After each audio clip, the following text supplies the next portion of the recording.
On October 31st every year, we celebrate Halloween. It is especially popular in the United States, where we use the holiday as an excuse for kids to dress up and ask for candy, and for adults to dress up and drink. But why do we dress up, and what's the deal with pumpkins, and what does this have anything to do with witches? Learn more about the history of Halloween and how so many unrelated things got lumped together on this episode of Everything Everywhere Daily.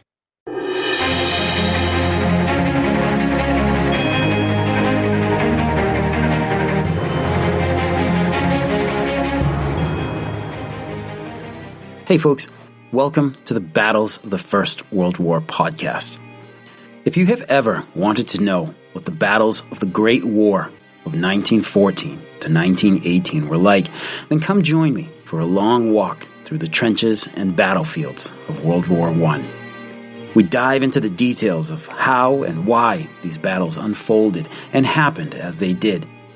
In telling the narrative of these clashes, we can revisit the stories of the men and women who lived, fought, and died during the first titanic struggle of the 20th century. For these people have stories that deserve to be told. So join us wherever you download your podcasts.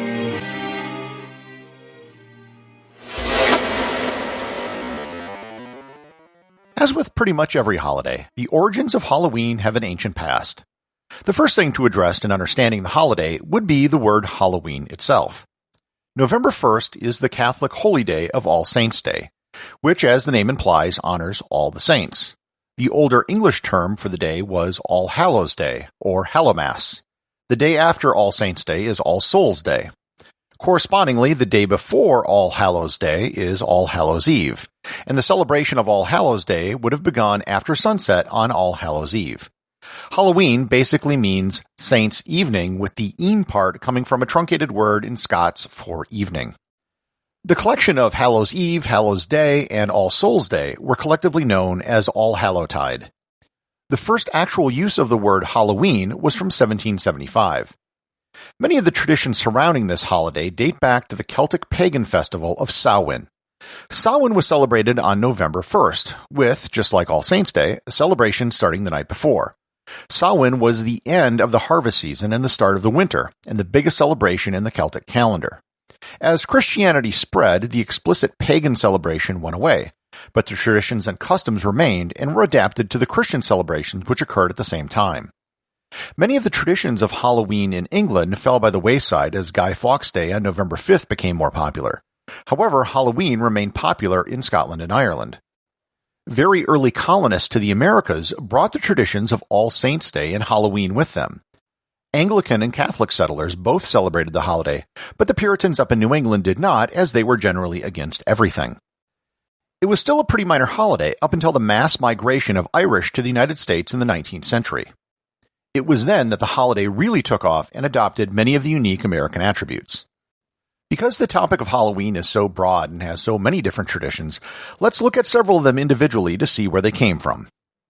Wearing costumes and trick-or-treating.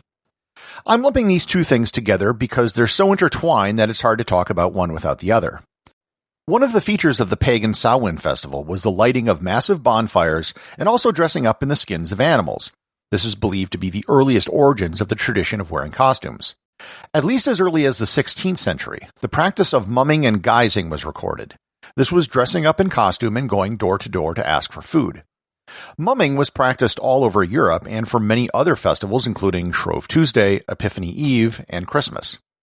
While this was a very early form of trick-or-treating, it was actually more like Christmas caroling, as the people in costumes would usually recite Bible verses, sing hymns, or put on a very short play in exchange for small portions of food. The dressing up as ghosts, ghouls, witches, and monsters ties into the All Saints' Day and celebrations of the dead aspect of the holiday. Costumes had a resurgence in the early 20th century in the United States as Halloween transitioned from being a religious celebration to being a more secular community celebration. The wide-scale trick-or-treating which many of us experienced in the U.S. didn't really get established until after World War II, when many soldiers coming back from the war established families, and the baby boom generation were children.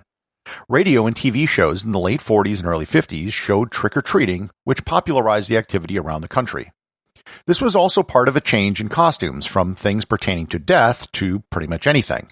You could be a robot or an astronaut or a doctor or whatever, it really didn't matter. The phrase trick or treat harkens back to the 18th century tradition of pulling pranks, such as tipping over an outhouse or throwing rotten eggs. In Ireland, the phrase which was used to be help the Halloween party, which certainly sounds much less threatening.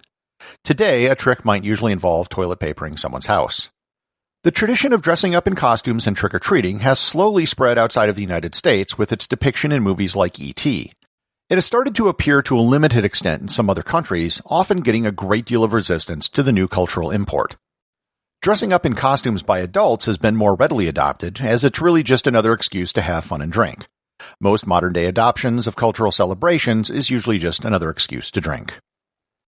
Jack-o'-lanterns and pumpkins.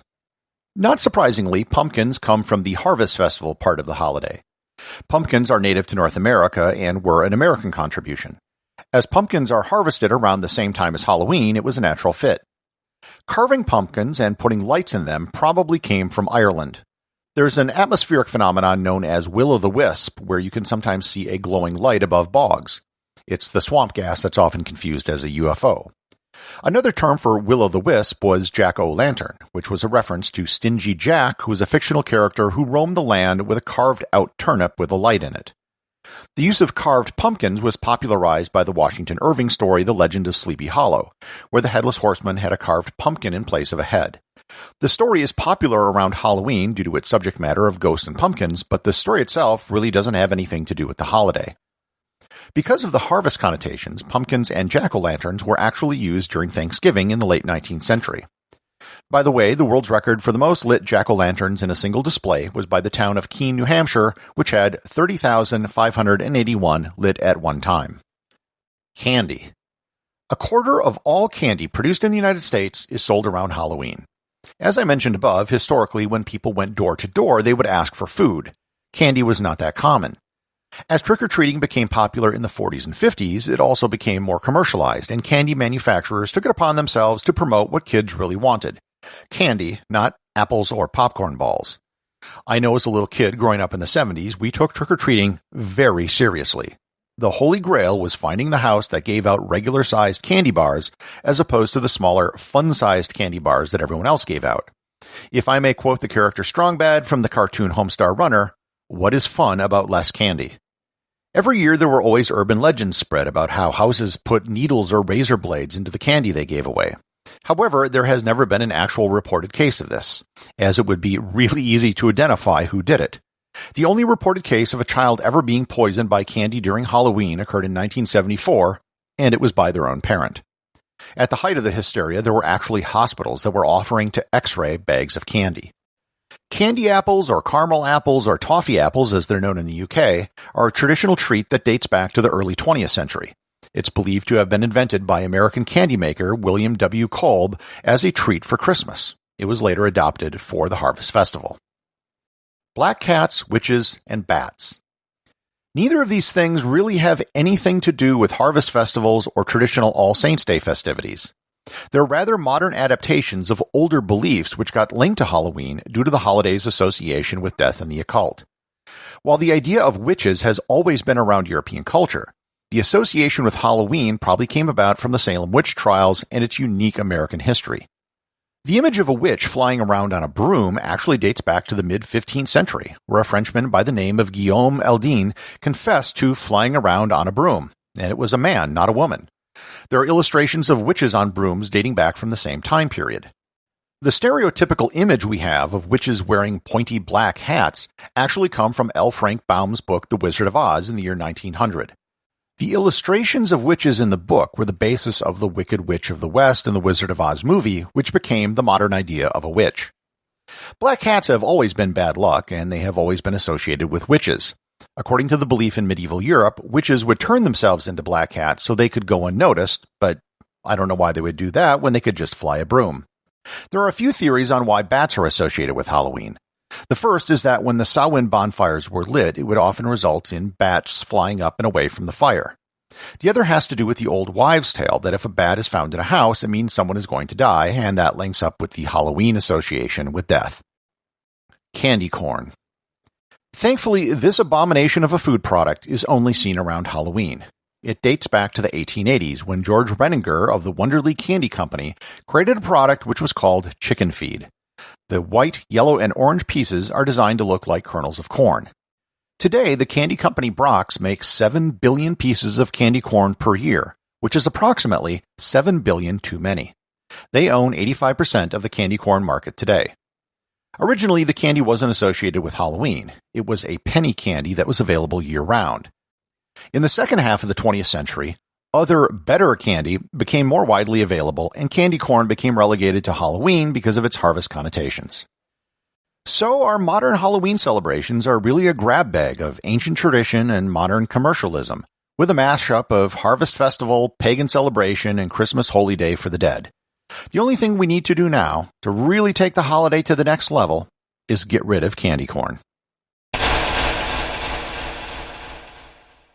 Executive producer of Everything Everywhere Daily is James Makala. Please remember to support the show over at patreon.com, where you can get exclusive merchandise and to leave a review on Apple Podcasts. Leave a 5-star review to have your review read online.